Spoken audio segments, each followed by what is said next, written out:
This is a toaster.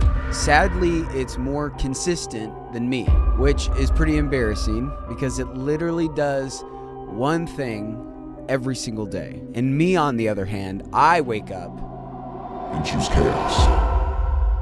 Welcome back to Uncommon Advice, the place where I give you advice I barely follow. Where I give you uncommon advice for life's most common situations. But today we are talking about consistency, the glitch in my personal simulation.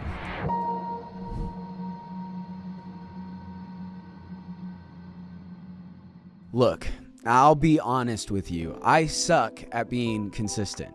I'm not even consistently inconsistent, which would at least be impressive. My consistency is like a hotel Wi-Fi signal. It's only strong when I don't actually need it to be.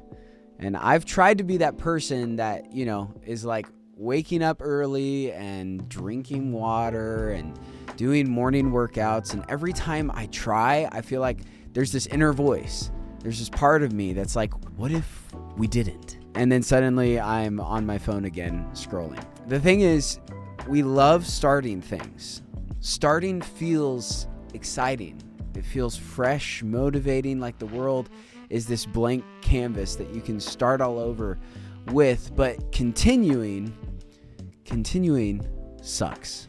At some point, I had this horrible realization, and I'm so sorry because once I say it, I'm pretty sure you won't be able to unhear it. It's that trying doesn't count. If trying counted, I'd have a six-pack and like 12 million subscribers. I've tried so many times that if trying was a sport, I'd be like better than mediocre.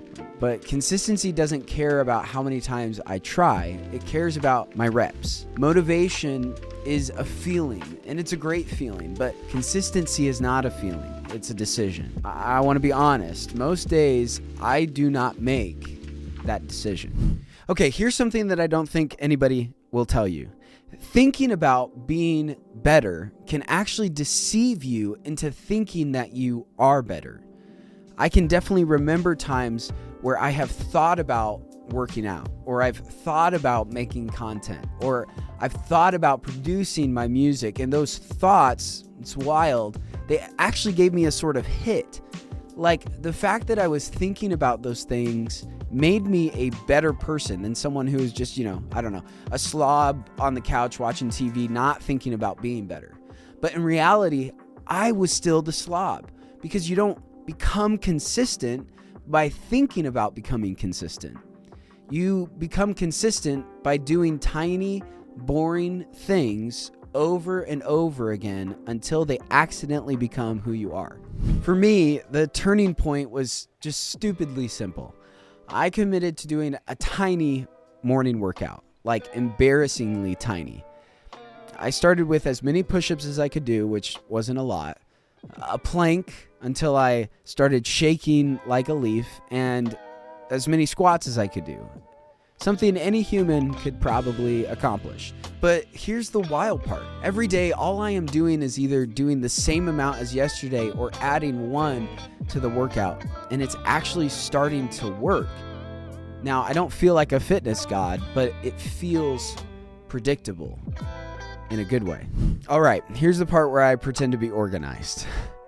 And this can apply for anything. It doesn't have to be working out, but this is just the example that I'm using. Number 1, lower the bar until you can trip over it. No one says you have to start with some insane cinematic routine. And I know for me, I can get into a rut with this part of me that says, well, if I work out, then I need good shoes, and I need the right clothes, and I need a gym membership that has to be at 5 a.m., and I have to push myself to the limit every time, all the time, no exceptions. And if I don't, then I'm not worthwhile. So what I have to do for me is I have to tell that part of myself to lower the bar. If your goal is to go to the gym for an hour every day, you're already probably lying to yourself. So start with do 5 squats so you don't snap in half at age 30. Number 2, pick a time, not a mood. If I only worked out when I felt like it, I'd be in a documentary called The Man Who Never Got Off His Couch. And your mood is not invited to the decision-making table when you choose to be consistent. Which sucks because most mornings I wake up and I have to get on the floor, and what I say is, man, I really do not want to do push-ups right now. And I just sit there and I complain a little bit, but I'm doing it anyway. Number 3, track your streak badly. People make these aesthetic Pinterest habit trackers. No. Make it simple, make it easy to access. I literally just use my calendar app on my phone and write down what I did every day so I can know what I need to do the next day. Number 4, don't negotiate. Should I do my workout today? No, that shouldn't even be a question. You've already decided. Your brain is a little lawyer trying to talk you out of things. Don't let it win the case. Okay, so here's the truth.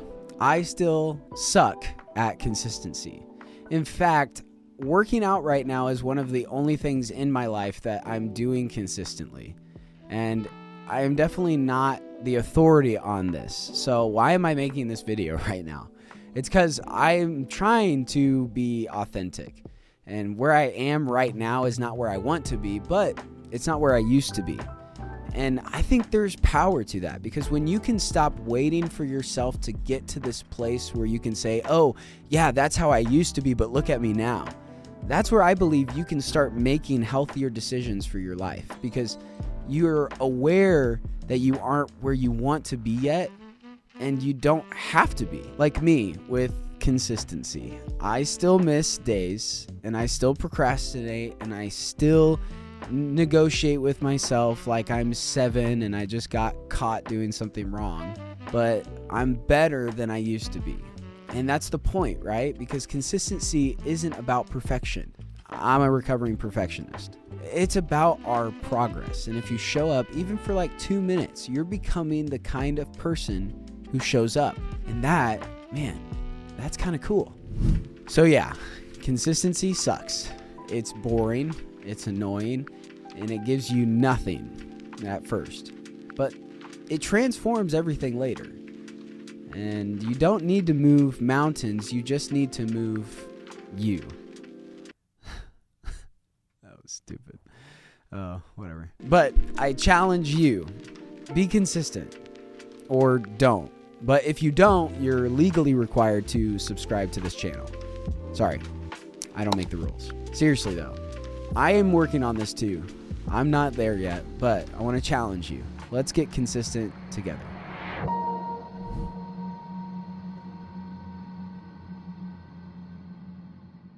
Thanks so much for watching today's Uncommon Advice, which honestly, this bit of advice was probably more common, but not a lot of people do it. So I guess that makes it uncommon.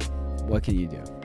If you enjoyed today's video, please hit the subscribe button. It really helps a small channel like this grow. And if this video helped you, maybe send it to someone else who needs some consistency in their life. But try not to be too passive aggressive about it. Anyways, if you like this video, you might enjoy a video that I made about why falling in love is super toxic and why you should do something else instead. You can click on that video right here. All right, that's it for today. And remember, in a world that is common, choose to be uncommon. Peace.